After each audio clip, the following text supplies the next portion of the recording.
देशी बाजरे की रोटी, छाछ, दही, मक्खन और कैर सांगरी की सब्जी। भाई साहब शैतान सिंह जी रावलोत और बड़े भाई रोहित बिष्ट जी के साथ में कुछ दिन पूर्व हम जैसलमेर बाड़मेर में थे। जैसलमेर से लगभग 100 किलोमीटर की दूरी पर ख्याला मठ अपने आप में थारपारकर नस्ल के संरक्षण संवर्धन की एक सबसे अनुपम और अभूतपूर्व जगह है। हम चल पड़े ख्याला मठ की ओर। आज ख्याला मठ की गोमाता दिखाने के अलावा आपको इस मठ के भी दर्शन कराएंगे। रेगिस्तान के बीचों बीच में दूर से ही जैसलमेर के किले के समान कलर में अद्भुत रंग छटा के साथ में आपको बड़ी दूर से दिख जाएगा यह ख्याला मठ। भगवान शिव का स्थान है। पहुंचते ही हमने देखा रेगिस्तान की और जैसलमेर की कलाकृति पत्थर पर और दरवाजे पर। ख्याला मठ के अंदर प्रवेश करते ही भगवान शिव के स्थान पर पहुंचते ही हमें अनायास ही नाग देवता के दर्शन हो गए। बिल्कुल छोटे रूप में नाग देवता हमारे सामने थे। जैसे ही देखा उनको नमन और वंदन किया। प्रकृति का जो अद्भुत मिश्रण इस रेगिस्तानी क्षेत्र में है, प्रत्येक जीव जंतु के लिए जो प्रकृति ने व्यवस्थाएं की है वो अभूतपूर्व है। इस वीडियो में आपको आगे वही देखने को मिलेगा जहाँ बहुत कम पानी है, जहाँ बहुत कम व्यवस्थाएं है, वहाँ कैसे जीवन फल फूल रहा है, कैसे पशु पक्षी, बकरियां, भेड़, गोमाताएं, बाकी सभी यहाँ पे रह पा रहे हैं। यह स्थान ख्याला मठ बहुत ही सुंदर स्थान है और जब पहुँचते हैं तो पहुँचते ही आपको मंदिर के जलाशय का दर्शन जिक्र होते हैं। किया था, वो ये आप मेरे सामने देख सकते हैं। तो भाई साहब ये इसके बारे में थोड़ा बताइए कि ये इसके पानी को क्या ये भी साल भर नहीं सूखता? हाँ, ये साल भर नहीं सूखता है और ये भी बारिश का पानी है। अच्छा। हाँ। हाँ, और यहाँ भी दूर दूर से आते होंगे हाँ, गोवंश? तीर्थयात्री दूर दूर से आते हैं उनके पीने के लिए, नहाने के लिए। और अभी शिवरात्रि को यहाँ बड़ा मेला लगता है जी। तो लोग इसमें धार्मिक रूप से नहाते भी है। अच्छा अच्छा अच्छा और अच्छा। इसमें स्नान को बड़ा पवित्र माना जाता है क्योंकि ये संतों के उसमें है। और ये साल भर ये पानी होता है। यहाँ मठ की खूब सारी गायें हैं, 1000 गायें हैं, वो पानी पीने के लिए भी काम आता है उनके। अच्छा। और ये भरा हुआ रहता है, बारिश में भर जाता है, उसके बाद में ये भरा हुआ रहता है साल भर काम गर्मियों आता में वापस सूखता है। हाँ हाँ। और फिर वापस बारिश में भर जाता है। तो मुझे देख रहा है कई तरह के पशु पक्षी भी जो है यहाँ विचरण हाँ, करते हुए दिखाई दे रहे हैं। पानी है तो पानी के ऊपर आते हैं। राजस्थान में ऐसे प्रकल्पों का होना बड़ा ही मुश्किल सा प्रतीत होता है, लेकिन ये महाराज जी की कृपा कहिए और कुदरत का एक वरदान कहिए। इस इलाके में वो सब कुछ प्रकृति ने और ईश्वर की कृपा से मिल चुका है जो हम लोग सोचते नहीं हैं।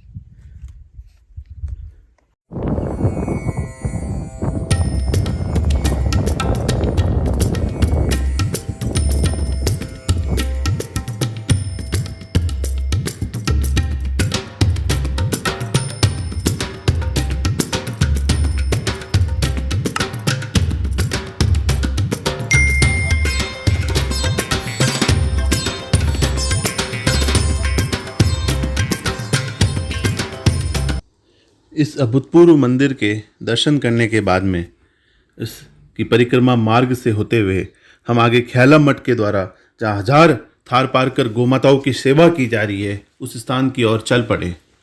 तभी जब मंदिर को पीछे की ओर से दर्शन करने का सौभाग्य मिला तो सारे जीव जंतु आपको देखने को मिल जाएंगे। आपको दूर उड़ता हुआ ये बाज दिखेगा जो आज विलुप्ति की कगार पर है। उसका सबसे बड़ा कारण रहा ऑक्सीटोसिन इंजेक्शन। बाज है, गिद्ध है। ऑक्सीटोसिन इंजेक्शन से जो गाय के दूध के लिए लोग लगाते हैं उस मांस को, या जब मृत हो जाता है कोई भी जीव जंतु तो वो खाने से फिर इनके अंदर वो जहर होके ये सारे समाप्त हो गए। इस तालाब के आसपास आपको गोमाताएं बैठी दिख जाएगी। जो ये दृश्य है ना दोस्तों, जहाँ चारे की कमी, जहाँ बहुत कम चारा, रेगिस्तान की वो कठिन हालात, उस कठिन परिस्थितियों में अगर जी पा रही है गोमाता तो उस गोमाता में क्या क्षमता होगी और इंसान के लिए जीवनदायिनी है। धीरे धीरे जैसे आप ख्याला मठ के गौशाला परिसर की ओर बढ़ते हैं आपको चारों ओर गोमाताएं दिखेगी। आपको ये जो रेतीली ज़मीन दिख रही है, इस ज़मीन में कैसा उत्पादन होता होगा आप सोच सकते हैं। जब यहाँ पहुँचे तो दूर से ही अच्छे नंदी दिखने शुरू हो गए, तो समझ में आ गया कि संवर्धन की जो लहर है वो यहाँ बहुत पहले से प्रारंभ हो चुकी है। बहुत सारी गोमाताएं बहुत सुंदर है यहाँ पर कुछ नंदी जो बाहर से यहाँ पर आए थे उनके कारण ब्रीड में कई समस्याएं हो गई, क्योंकि जो नंदी शहरों में थे उन्होंने लोगों ने यहाँ छोड़ना शुरू कर दिया था। फिर भी एक प्रयास शुरू किया इस संवर्धन के लिए और अच्छे नंदी महाराज जी के द्वारा यहाँ रखे गए। उससे इस नस्ल को बचाने में इस ख्याला मठ का एक अभूतपूर्व योगदान देखने को मिला है। और यहाँ के किसानों और गांवों में भी संवर्धन के विषय की अभी एक ललक सी उठी है और प्रत्येक व्यक्ति अभी ध्यान भी रखता है। कितनी गर्मी है और इस टेम्परेचर के अंदर यहाँ रहना कैसे संभव होता होगा, और पेड़ों की भी कितनी कमी है। आपको दूर दूर तक दिखेगा सिर्फ रेगिस्तानी टीले ही टीले दिख रहे हैं। हजारों गौमाताओं का ये घर है ख्याला मठ। जैसलमेर से भी 100 से अधिक किलोमीटर की दूरी पर, बिल्कुल बॉर्डर यहाँ से 10-15 किलोमीटर की दूरी पर है, वहाँ पर स्थित है ये ख्याला मठ। और जब भी आपको कभी मौका मिले जैसलमेर आने का तो ख्याला ज़रूर आइएगा। तो आज समझ पाएंगे आप सभी कि इस रेगिस्तान की जीवन शैली में गाय का क्या योगदान है और गाय क्या है।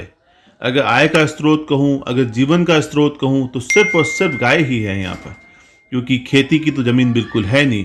और जिस तरह की ज़मीन है जो रेतीले टीले है, यहाँ पर कोई भी उत्पादन करना संभव है नहीं।